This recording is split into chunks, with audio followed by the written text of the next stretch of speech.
Duncan and the Hot Air Balloon. It was a beautiful day in the hills of Sodor. It was Mr. Percival's twins' birthday.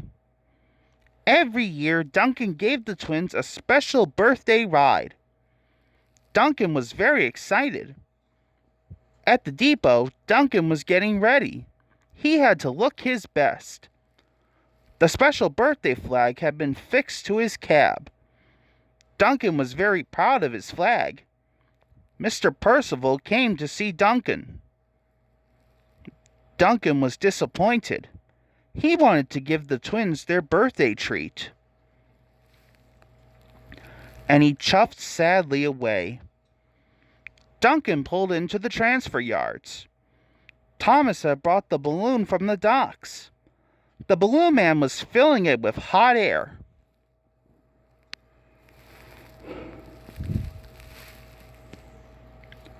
So Duncan huffed slowly away to Mr. Percival's house.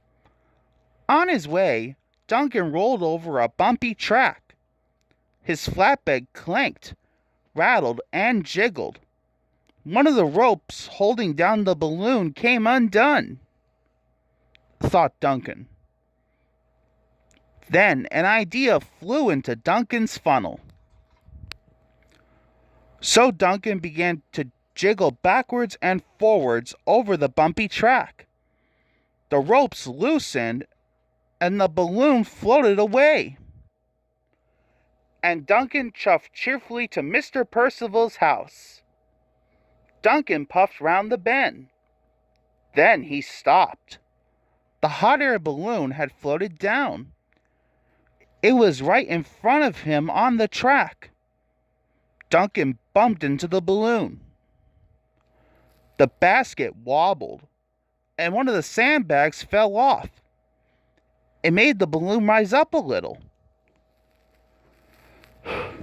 Duncan was puzzled. He biffed the balloon again. More sandbags fell off. The balloon rose higher and higher and floated away. Duncan was delighted. Duncan chuffed around another bend. There, on the bridge above him, was the balloon. He thought. Duncan chuffed his biggest puff. The hot smoke from his funnel flew into the balloon. It made the balloon get bigger. This gave Duncan an idea. He huffed and puffed and puffed and huffed. The balloon got bigger and bigger and floated away. Duncan was delighted. He raced on to Mr. Percival's house. Mr. Percival was waiting for him. Mr. Percival was upset.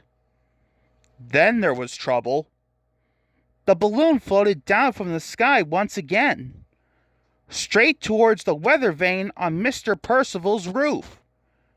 It burst on the sharp point. The balloon tumbled down.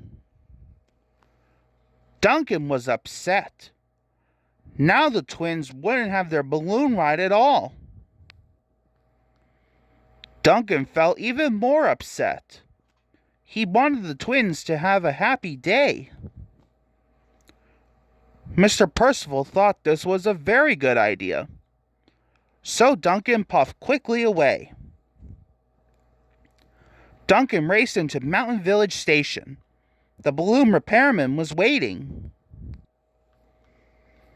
Duncan chuffed quickly back to Mr. Percival's house. Mr. Percival was very pleased to see them. The balloon repairman looked at the hole in the balloon. The balloon repairman looked at Duncan's flag. The balloon repairman fixed the balloon just in time. Peter Sam arrived with the twins. They were delighted. Soon Mr. Percival and the twins were floating high above the island of Sodor. And Duncan felt so happy he thought his boiler would burst.